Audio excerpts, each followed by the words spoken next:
In the last video we talked in depth about the oldest console I own, the Nintendo Entertainment System. So naturally we now have to take a look at the evolution of the revolution, the Super Nintendo Entertainment System.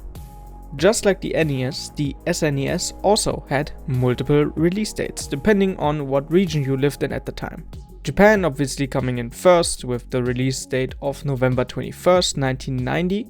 Then North America, August 23rd, 1991, and after that came us Europeans in April 11th, 1992. So it's basically the same as the NES, which was also Japan, America, and then Europe. And the console also sold about 50 million units worldwide. But besides new games, which we'll get to later, what got improved compared to the NES? Well, we now have a 16-bit processor instead of an 8-bit, a whopping 128 kilobytes of RAM. The NES had 2 kilobytes for comparison, and a bunch more that is actually very well documented and a bit too technical for I want this video series to be focused on, so I'll leave a link in the description for all the nitty-gritty details of the technical stuff. But TLDR, improved graphics and sound capabilities. Upgrades, people, upgrades. That's how we make the dough.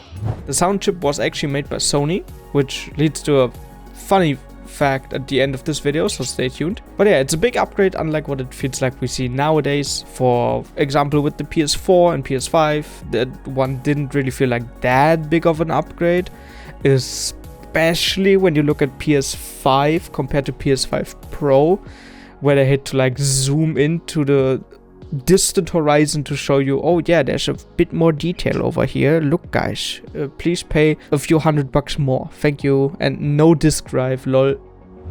But yeah, the controller now had shoulder buttons labeled as L and R respectively, and overall the controller just feels nicer to hold for longer periods of time, as it's a bit more rounded instead of the comparatively rough edges of the NES controller. It was very square, the NES. It just feels nicer and has more buttons.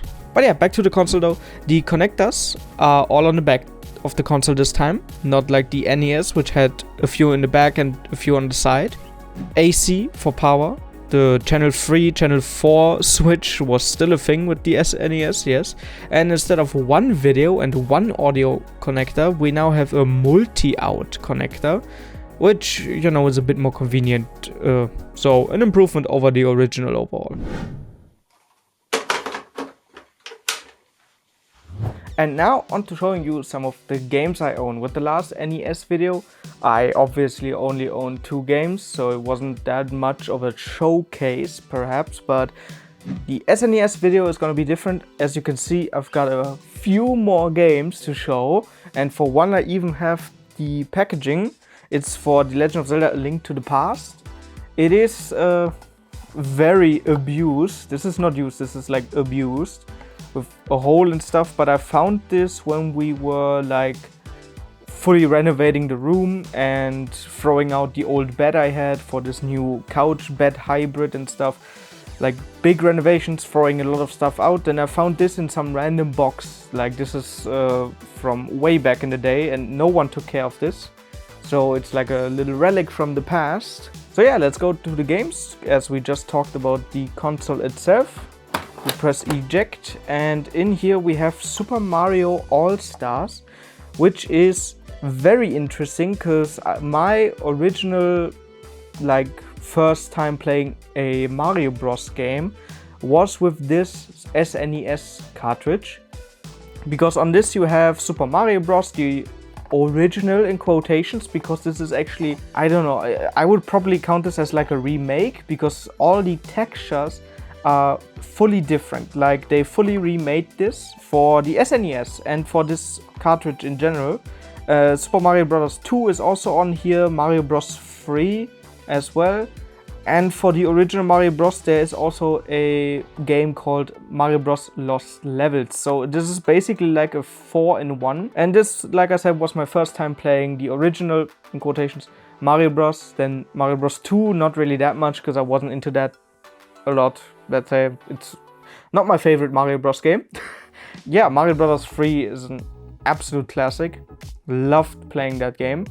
And the lost levels are fine to have, but not essential. So yeah, next in line I'd say is probably my favorite game. Fun fact, this SNES and all these games, or almost all of these games, I didn't buy myself because my mom actually owned these and the console with 2 controllers. And yeah, I just basically got it from her and didn't buy this myself. So I only bought like the power cable because the other one was having like a not stable connection and it was very wonky, so I bought a new one. And my favorite game from back in the day is The Legend of Zelda: A Link to the Past. Not my first Zelda game, but one of the first Zelda games I ever played. Or maybe, is this the first one? Yes, I played on this before I played on my Nintendo DS. So no, this is my first Zelda experience.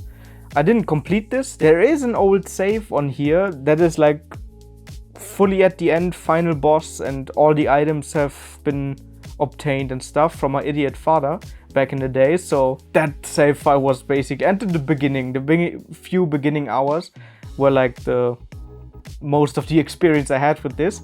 When I got older, I played this a bit more, not completed it, but I played it a bit more. Yeah, it's a good game. It's a really good game, nice soundtrack, map design is really cool. So moving on to another absolute classic, Donkey Kong Country. And man, I should complete this game, to be honest. It's a good game. This is also one of the, like most of these, because I was very young, I started playing these games, played them for a few hours, like the beginning hours of the game, or completed, like for example in this World 1 or in Super Mario World's case, also one of my favorites. I basically back in the day only played most games for like 1 or 2 worlds. I think this I actually got to World 3 or 4 as a kid.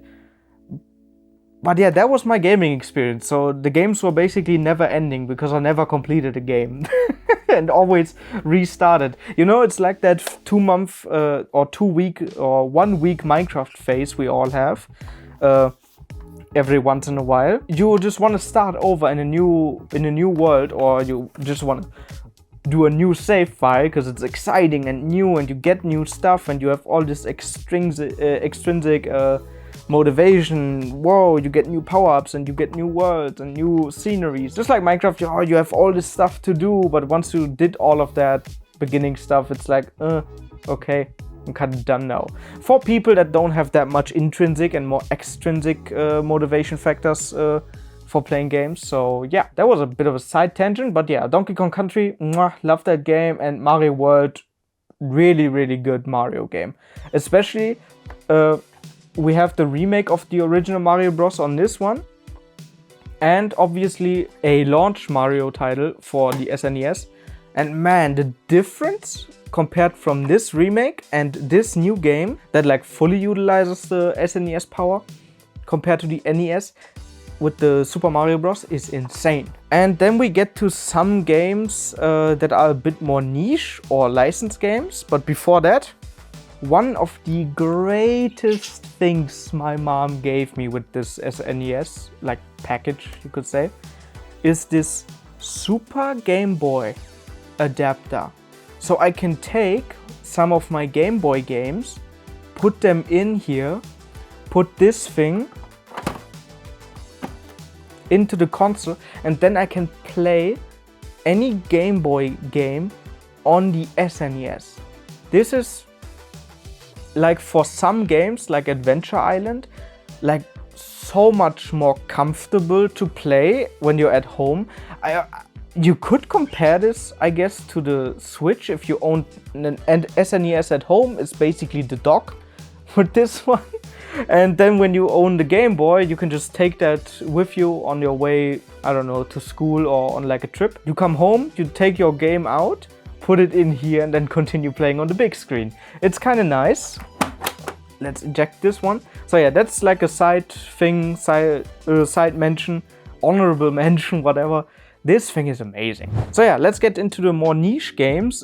For example, we have Toy Story. That's a thing I own, like the second level, I think it's called, or third level, Woody's Nightmare.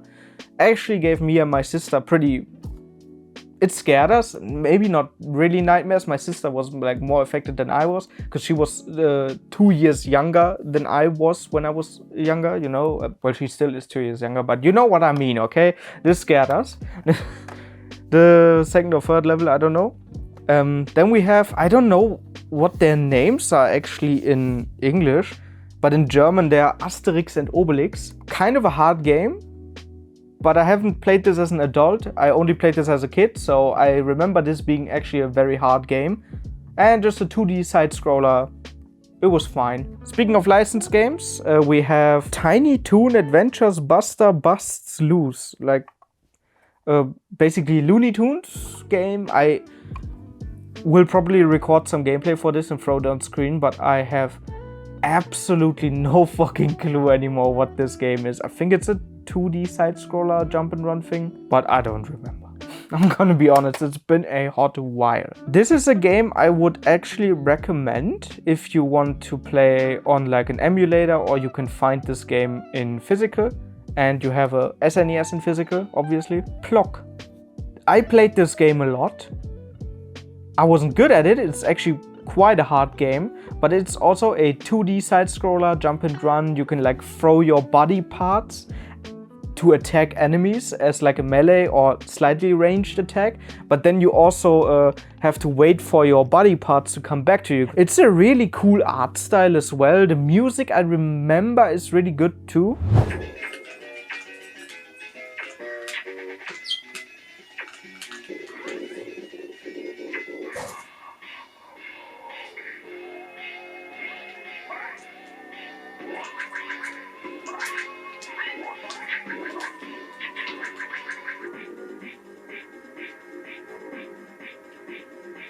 So yeah, if you want to play this on like an emulator, like get it somewhere, wink wink, not encouraging that obviously, YouTube, thank you. If you can get this physical, strong recommendation from my childhood. Oh no, sorry, I forgot. The original F-Zero, also really good game, obviously, it's F-Zero. I wasn't always the biggest fan of F-Zero, but for example on the Switch nowadays, for the platinum coins, I think it's called, you always have to play like once a week an online game, and I always play F-Zero 99 because it's just a fun game. But yeah, then we get, like I was saying, into some more niche, like weird sports games. We're gonna go through these very quick. So we got Super Tennis.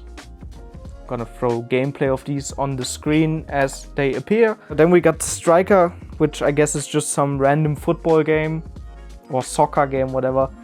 Yeah, never really played these, don't really care. Pilotwings. Don't know what this is. From the picture I could imagine it's like a Pebble clone or something, like shoot the balls in the correct color and they explode. And then we got Super Soccer. So another soccer game. I guess, you know, my mom is really into soccer and soccer, football, whatever. I guess she just bought these for, oh yeah, it's soccer on the SNES that I just bought. Nice. Those are the games I have for the SNES. Like I said, I didn't buy any of the big games that I have here. I only bought 1 or 2, I think 2 or 3 actually, Gameboy games during the last couple of years. So yeah, that is basically my whole game collection for the SNES. And basically you could also count all of the Gameboy games I have with this, because I have this adapter, like I said. Yeah, it's a really cool collection. And it is very nice to have had this as like the start of my retro collection. I remember we hooked this up on like a really, really old TV, like one of those big, like, are they called in English pipe TVs? Maybe. In German we called them Röhrenfernseher, so yeah, that was really nice. I remember also this thing can display colors, but my first couple of years playing on this SNES were on a black and white TV. So yeah, it's just, this just brings back a lot of memories. This is like very nostalgic. So yeah, I gotta go back to playing Clover Pit, so editor Marcel will take over now. Oh! In the late 1980s, Nintendo was actually planning to incorporate a CD-Rom add-on in cooperation with Sony, as they already provided the SPC 700 sound processor. The two had a falling out pretty late though in development, as Nintendo didn't want Sony to have control over the games written on the SNES CD-ROM format, so they instead partnered up with Philips.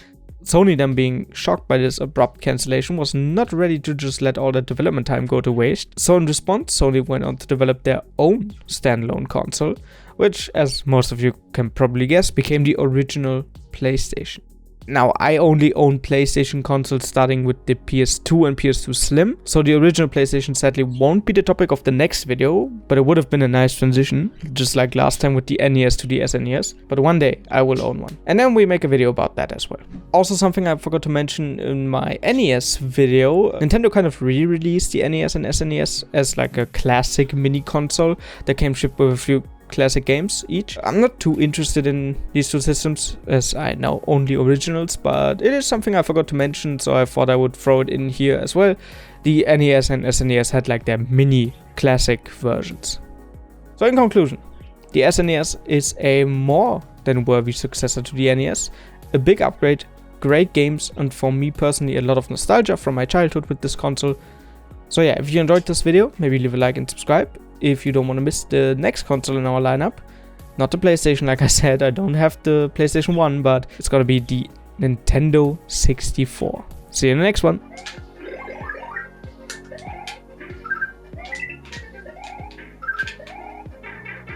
Shit.